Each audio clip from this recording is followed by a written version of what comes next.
Hi friends, welcome back to my channel. இன்னைக்கு நம்ம take it study சேனலில் பார்க்க போகிறோம் என்னன்னா, உயிரி தொழில்நுட்பவியல் நெறிமுறைகளும் செயல்முறைகளும் பாடம் 4 12ஆம் வகுப்பு உயிரி தாவரவியல். இந்த லெசனில் உயிரி தாவரவியல் இந்த லெசனில் இருக்க எல்லா இம்பார்ட்டன்ட் கொஸ்டின்ஸுமே பார்க்க போகிறோம். வாங்க வீடியோக்குள்ளே போகலாம். இந்த எக்ஸாம் டைமில் உங்களுக்கு ரொம்ப யூஸ்ஃபுல்லாக இருக்கும் இந்த கொஸ்டின்ஸ் எல்லாமே.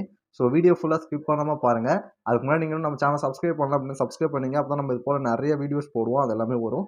ஆல்ரெடி நிறைய வீடியோஸ் போட்டிருக்கோம். அதெல்லாம் பிளேலிஸ்ட்டாகவே சேனலில் இருக்குது, செக் பண்ணி பாருங்கள். ஸோ வாங்க இதில் என்னென்ன இம்பார்ட்டன்ட் கொஸ்டின்ஸ் இருக்குன்னு சொல்லிட்டு பார்த்துடலாம்.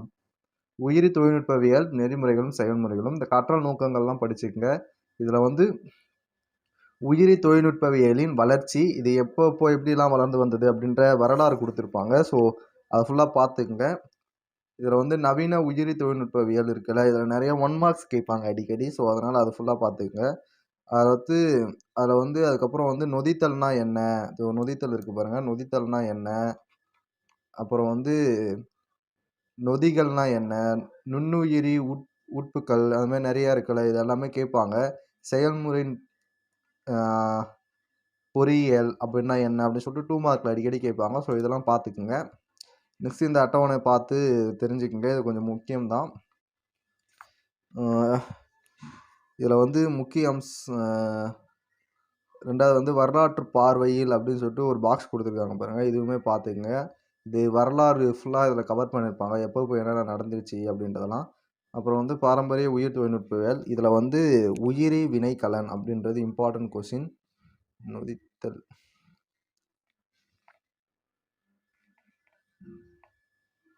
ஓகே, நொதித்தல் இருக்குல்ல, இது வந்து இம்பார்ட்டன்ட் கொஸ்டின். இதில் வந்து மேற்கால் பதப்படுத்துதல், கீழ்கால் பதப்படுத்தம் அப்படின்னு சொல்லிட்டு நிறையா இருக்குது. ஸோ இது வந்து ஒரு இம்பார்ட்டன்ட் 5 மார்க் கொஸ்டின். ஸோ இதை பார்த்துக்குங்க. நொதித்தல் செயல்முறைன்னு சொல்லிட்டு கொஞ்சம் கீழே கொடுத்துருப்பாங்க. இது வரைக்கும் பாருங்கள், நொதித்தல் செயல்முறை எப்படிலாம் நடக்குது, இந்த நொதில் செயல்முறை எப்படி பண்ணுறது அப்படின்றதெல்லாம் இதில் கொடுத்துருக்காங்க, இது பார்த்துக்குங்க. தொழிற்சாலை நொதிகளின் பயன்பாடு நெக்ஸ்ட் வந்து இம்பார்ட்டண்டான கொஸ்டின். தொழிற்சாலையில் நொதியின் பயன்பாடு, இது ஒரு இம்பார்ட்டண்டான கொஸ்டின். அது வந்து நுண்ணுயிரி உற்பத்தியில் என்னென்ன பயன்படுது, நுண்ணுயிரி வளர்ச்சிதை மாற்ற பொருளாக எப்படி பயன்படுது, முதல்நிலை வளர்ச்சிதை மாற்ற பொருளாக எப்படி பயன்படுது அப்படின்னா 3 மார்க்ஸில் கேட்பாங்க, 2 மார்க்ஸ் அடிக்கடி கேட்பாங்க, 5 மார்க்ஸுமே கேட்கலாம். தொழிற்சாலை நொதிகளின் பயன்பாடு அப்படின்றத மொத்தமாக 5 மார்க்ஸாக கூட கேட்கலாம். ஸோ அதனால் நீங்கள் ஃபுல்லாக படிச்சுக்கோங்க. எது வரைக்கும் அப்படின்னா, இதனால் உயிர்சார் மாற்றம் மற்றும் உயிர்சார் வேதிய மாற்றம் அப்படின்னு சொல்லிட்டு கொடுத்துருக்காங்களே, இது வரைக்கும் படிச்சுக்கோங்க. கேட்பாங்க இந்த 4 இதுவுமே தனித்தனியாக 2 மார்க்ஸில் கேட்கலாம், 3 மார்க்ஸில் கேட்கலாம், இல்லை 4மே சேர்த்து 5 மார்க்ஸில் கூட கேட்கலாம். நெக்ஸ்ட்டு பார்த்தீங்கன்னா தனி செல் புரதம், இது வந்து ஒரு important, very very important question. இந்த தனி செல் புரதம் 5 மார்க்ஸில் கேட்பாங்க. இதில் வந்து ரொம்ப இம்பார்ட்டன்ட் எதுன்னு பார்த்தீங்கன்னா, தனி செல் புரதத்தின் பயன்பாடுகள் இங்கே கொடுத்துருக்காங்க பாருங்கள். இங்கே கொடுத்துருக்காங்க பாருங்கள், தனி செல் புரதத்தின் பயன்பாடு, இது வந்து வெரி வெரி இம்பார்ட்டன்ட். ஸோ அதை பார்த்துக்குங்க. அடிக்கடி இதை 3 மார்க்ஸில் கேட்பாங்க. தனி செல் புரதம் அப்படின்னா என்னன்னு சொல்லிட்டு கொஞ்சம் காமனாக வந்து 5 மார்க்ஸில் கேட்பாங்க. அதுக்கப்புறம் பார்த்தீங்கன்னா, மறு கூட்டிணைவு டிஎன்ஏ தொழில்நுட்ப படிநிலை,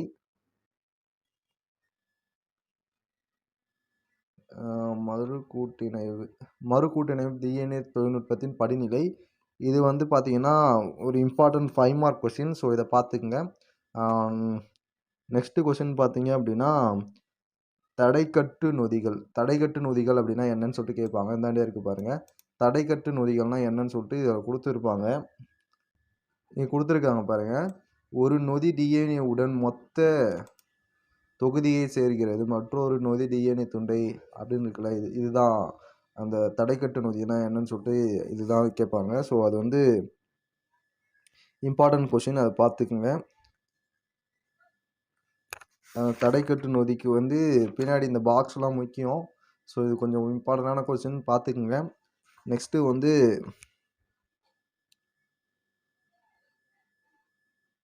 தாங்கி கடத்தியின் பண்புகள். ஓகே, நெக்ஸ்ட்டு வந்து தாங்கி கடத்தியின் பண்புகள்.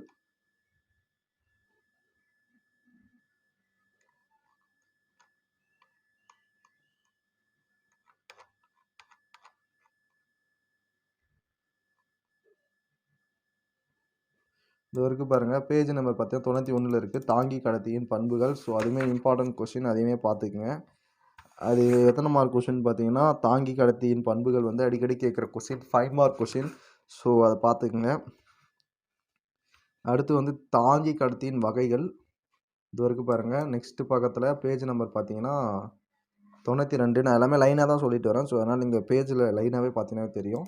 தாங்கி கடத்தியின் வகைகள். இதுவுமே இம்பார்ட்டன்ட் கொஸ்டின் தான். ஒவ்வொரு வகையா கேட்பாங்க. பிளாஸ்மிட் வகை கேட்பாங்க. அடுத்து வந்து பிபிஆர் 322 அப்படின்னு சொல்லிட்டு ஒண்ணு இருக்கு. டிஐ பிளாஸ்மிட் அப்படின்னு சொல்லிட்டு ஒண்ணு இருக்கு. ஸோ இதெல்லாம் தனித்தனியா 3 மார்க்ஸ்ல கேட்கலாம். இல்ல மொத்தமா 5 மார்க்ஸ்லயும் கேட்கறதுக்கு வாய்ப்பு இருக்கு. ஸோ அது எல்லாமே பார்த்துக்கங்க. நெக்ஸ்ட்டு தகுந்த ஓம்புயிரி டிஎன்ஏ தகுந்த ஓம்புயிரி. இதில் வந்து நிறைய 1 மார்க்ஸ் அடிக்கடி கேட்பாங்க. இந்த பேராவை படித்து 1 மார்க்ஸ்லாம் இருக்கிறதுலாம் கொஞ்சம் கவர் பண்ணிக்கிங்க. நெக்ஸ்ட் கொஸ்டின் என்னன்னு பார்த்தீங்க அப்படின்னா, மறு கூட்டிணைவு செல்களுக்கான சலிக்கை செய்தல். ஓகே,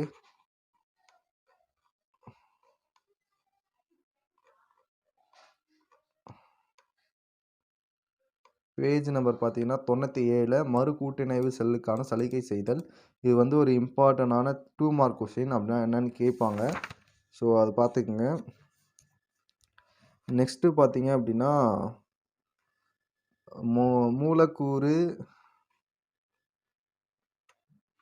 மூலக்கூறு தொழில்நுட்ப முறைகள், மரபணு பொருளினை பிரித்தெடுத்தலும். இந்த கொஸ்டின் வந்து ஒரு இம்பார்ட்டன்ட் 5 மார்க் கொஸ்டின். ஸோ இந்த கொஸ்டின் பார்த்துக்குங்க. அதுக்கடுத்து பார்த்தீங்கன்னா, உட்கரு அமில கலப்பு. இதில்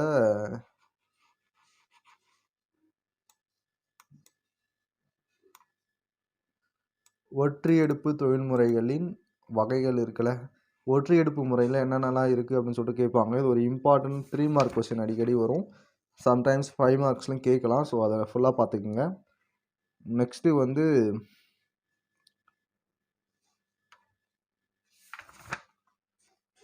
மரபணு தொகையை பேஜ் நம்பர் பார்த்தீங்கன்னா 101 இருக்கு. மரபணு தொகையை தொடர் வரிசையாக்கும் மற்றும் தாவர மரபணு தொகையை செயல் திட்டங்களும் அப்படின்ற இது. ஸோ இது வந்து பார்த்தீங்கன்னா ஒரு 2 மார்க் கொஷின். இதில் ஒரு 2 மார்க் கேட்பாங்க. இதில் மரபணு தொகையம் எனப்படும் இருக்குல்ல, இது வரைக்கும் பார்த்துங்க. இது வந்து ஒரு 2 மார்க் கொஷின், அடிக்கடி கேட்குற கொஷின். அதுக்கடுத்து பார்த்தீங்கன்னா,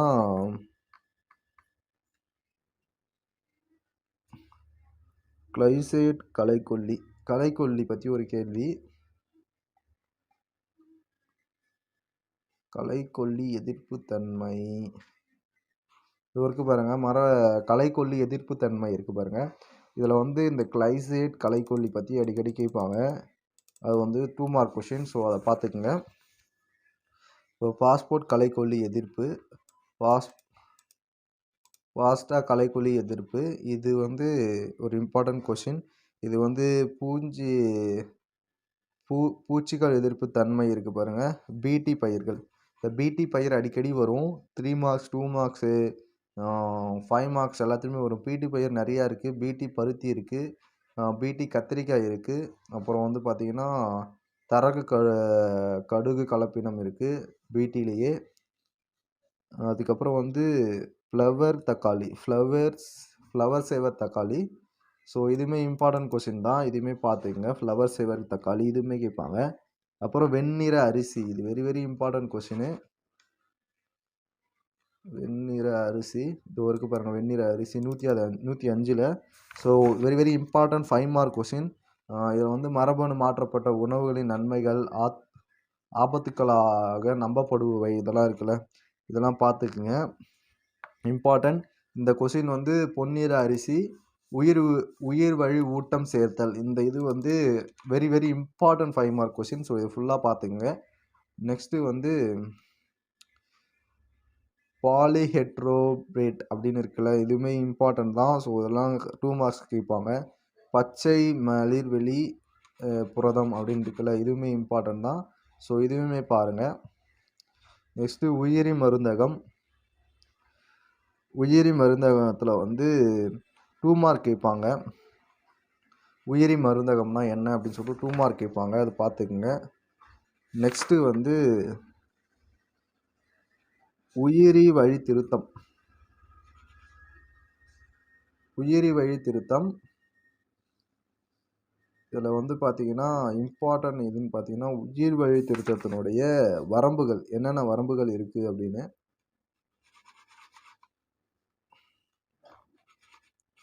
இந்த இடத்துல ஒரு 2 செகண்ட் கட் பண்ணணும்.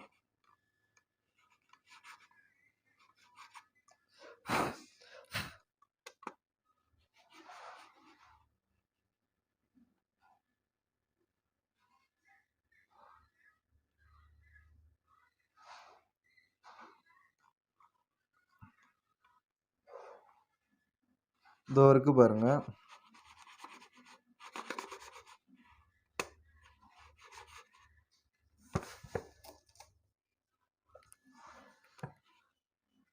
இதோ இருக்கு பாருங்க வரம்புகள்.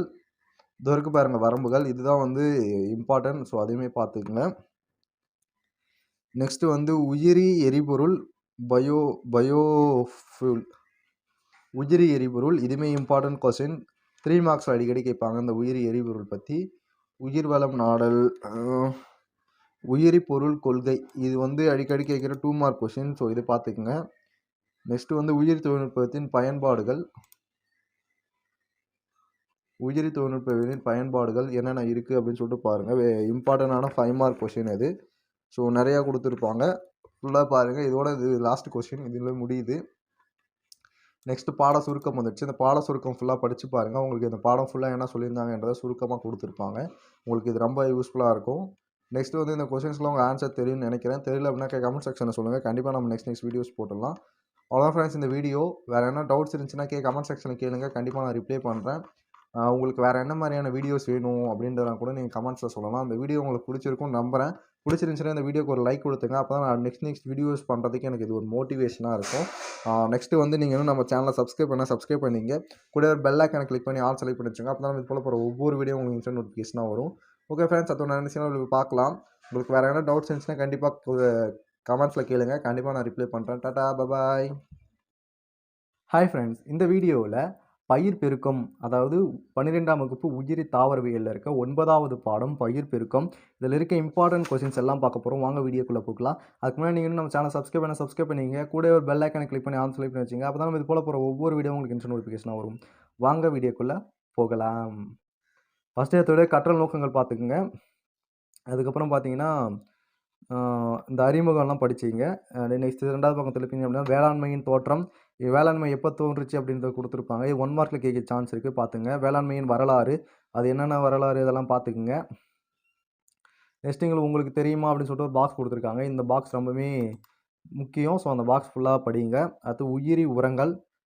உயிரி உரங்கள்னால் என்ன அப்படின்னு சொல்லிட்டு கேட்பாங்க. ஸோ அது வந்து 2 மார்க்ஸ் 3 மார்க்ஸில் கேட்கலாம். ஸோ நிறைய டைப் ஆஃப் உயிரி உரங்கள் இருக்குது. நம்ம அதெல்லாம் பார்க்கலாம். அலோசிலா, அதுக்கப்புறம் பார்த்தீங்கன்னா ரைசோபியம், அதுக்கப்புறம் வந்து கடற்பாசி திரவ உரம் அப்படின்னா நிறையா இருக்குது. அப்புறம் வந்து உயிர் பூச்சிக்கொல்லிகள், அதுக்கப்புறம் பார்த்தீங்கன்னா உயிர் பூச்சிக்கொல்லிகளுக்கு அப்புறம் தழை உரமிடுதல், இந்த மாதிரி நிறையா இருக்குது. இது எல்லாமே பார்த்துக்குங்க. இதெல்லாம் 3 மார்க்ஸில் கேட்கலாம். அதாவது கடற்பாசி திரவம்னா என்ன? கடற்பாசி திரவம் ஒரு இம்பார்ட்டன்ட் 5 மார்க் கொஷின். இங்கே இருக்குது பாருங்கள். கடற்பாசி திரவ உரம். இது வந்து ஒரு இம்பார்ட்டன்ட் 5 மார்க் கொஷின். ஸோ இதை நீங்கள் பார்த்துக்குங்க. இது இல்லாமல் உங்களுக்கு வந்து மீதி எல்லாமே 3 மார்க்ஸ் அதுமாரி நிறைய கேட்கறதுக்கு நிறைய சான்ஸ் இருக்குது. ஸோ அதெல்லாமே பார்த்துங்க. அடுத்து வந்து பயிர் பெருக்கம். பயிர் பெருக்கம் ஒரு இம்பார்ட்டன்ட் 5 மார்க் கொஷின். இதில் வந்து பயிர் பெருக்கத்தின் குறிக்கோள்கள் இருக்குது பாருங்கள். இதெல்லாம் இம்பார்ட்டன்ட் பார்த்துக்குங்க. பாரம்பரிய பயிர் பெருக்கத்தின் படிநிலைகளும் உங்களுக்கு இம்பார்ட்டன்ட் தான். சரி, அடுத்து வந்து தாவர அறிமுகம். இதில் வந்து முதல் நிலை தாவர அறிமுகமில் முதல் நிலை 2ஆம் நிலைன்னு 2 இருக்கும். இது 2மே இம்பார்ட்டன்ட். ஸோ அதை 2மே பார்த்துங்க. அதுக்கப்புறம் தேர்வு செய்தல். ஓகேவா? தேர்வு செய்தலில் வந்து இயற்கை தேர்வு, செயற்கை தேர்வு, கூட்டுத் தேர்வு இதெல்லாம் 3 மார்க்ஸில் கேட்பாங்க. ஸோ அதெல்லாம் பார்த்துங்க. அதுக்கப்புறம் பார்த்தீங்கன்னா களப்புருத்தம் ஒரு இம்பார்ட்டன்ட் 5 மார்க் கொஷின். ஸோ களப்புருத்தம்னா என்னென்னு ஃபுல்லாக படிச்சுங்க. அது வந்து இம்பார்ட்டண்டான கொஷின் களப்புருத்தம். அதில் வந்து நிறையா இருக்குது. ஆண் மடலாக்கல், பெற்றோரை தேர்ந்தெடுத்தல், அந்த மாதிரி நிறையா இது இருக்குது. ஸோ களப்புருத்தம் வந்து ஒரு இம்பார்ட்டன்ட் 5 மார்க் கொஷின். சடுதி மாற்ற பயிர் பயிர் பெருக்கம், நெக்ஸ்ட்டு வந்து சடுதி மாற்ற பயிர் பெருக்கம் வந்து உங்களுக்கு இம்பார்ட்டன்ட். ஸோ நெறையா கொஸ்டின் பேப்பர்ஸ்ல இத கேட்டுருக்காங்க. பன்மடிய பயிர் பெருக்கம் அடுத்து அதுவுமே இம்பார்ட்டன்ட் தான் உங்களுக்கு. இந்த உங்களுக்கு தெரியுமா அப்படின்ற இந்த பாக்ஸ பாத்துங்க. பன்மடிய பயிர் பெருக்கமும் உங்களுக்கு இம்பார்ட்டன்ட் கொஸ்டின் தான். ஸோ அதையுமே பாத்துக்கங்க. நெக்ஸ்ட்டு வந்து பசுமை புரட்சி. பசுமை புரட்சி வந்து ஒரு இம்பார்ட்டன்ட் இது. பசுமை புரட்சி ஏன் வந்துச்சு அப்படின்றதெல்லாம் உங்களுக்கு தெரிஞ்சிருக்கணும். ஸோ அது எல்லாமே பாத்துக்கங்க. அடுத்து வந்து உங்களுக்கு தெரியுமா இங்க ஒரு பாக்ஸ் குடுத்துருக்காங்க. இதையுமே பாத்துக்கங்க. இதெல்லாம் வந்து இம்பார்ட்டன்ட் கொஸ்டின்ஸ் அதனால சொல்லிட்டு இருக்கேன். அதுக்கப்புறம் பாத்தீங்கன்னா, அவ்வளோதான் பாடமே முடிய போகுது. ஆ நவீன தாவர பயிர் பெருக்க தொழில்நுட்பம் அப்படின்னு சொல்லிட்டு உங்களுக்கு புதுசா குடுத்துருக்காங்க. இதையுமே பாத்துக்கங்க. இதில அதுக்கப்புறம் வந்து இங்க ஒரு பாக்ஸ் போட்டு சில டீட்டெயில்ஸ் குடுத்துருக்காங்க. இதையுமே பாத்துக்கங்க. அதுக்கப்புறம் அவ்வளோதான் பாட சுருக்கம் வந்துடுச்சு. பாடம் முடிஞ்சிடுச்சு. இதில உங்களுக்கு என்னென்னலாம் இம்பார்ட்டன்ட்னு சொல்லிட்டு சொல்லியிருப்பாங்க. பாட சுருக்கம் ஃபுல்லா நீங்க இந்த பாடம் ஃபுல்லா என்ன படிச்சீங்களோ அதெல்லாம் சொல்லியிருப்பாங்க. ஸோ அத பாத்துக்கங்க. நெக்ஸ்ட் இந்த புக் பேக் கொஸ்டின்ஸ்க்குலாம் உங்களுக்கு ஆன்சர் தெரியுன்றது நம்புறேன். ஸோ கண்டிப்பா தெரிஞ்சிருக்கும். எந்த கலை சொற்கள்லாம் வந்து நீங்க இங்கிலீஷ் மீடியம் போயிட்டு காலேஜ் எடுத்து படிக்க போறீங்க அப்படின்னா ரொம்ப யூஸ்ஃபுல்லா இருக்கும். இதெல்லாம் படிச்சு தெரிஞ்சுக்கங்க. அவ்வளோதான் ஃப்ரெண்ட்ஸ் இந்த வீடியோ. இந்த வீடியோல உங்களுக்கு எதனா டவுட்ஸ் இருந்துச்சுன்னா கமெண்ட் செக்ஷன்ல சொல்லுங்க. நான் கண்டிப்பா ரிப்ளை பண்றேன். நெக்ஸ்ட்டு வந்து பார்த்தீங்கன்னா, உங்க ஃப்ரெண்ட்ஸ்க்கு இந்த வீடியோ ஷேர் பண்ணி அவங்களுக்கும் படிக்க ஹெல்ப் பண்ணுங்க. வேற என்ன டவுட்ஸ் இருந்தா கமெண்ட் செக்ஷன்ல கேட்டுருங்க. நம்ம சேனல இன்னும் சப்ஸ்கிரைப் பண்ணாம பார்த்துட்டீங்கன்னா, அத மொத பண்ணிக்கங்க. அப்பதான் இது போல நெறைய இன்ட்ரஸ்டிங்கான வீடியோஸ உங்களால பார்த்துக்க முடியும். Okay friends tata bye bye. அடுத்த ஒரு இன்ட்ரஸ்டிங் வீடியோல பார்க்கலாம். Bye bye.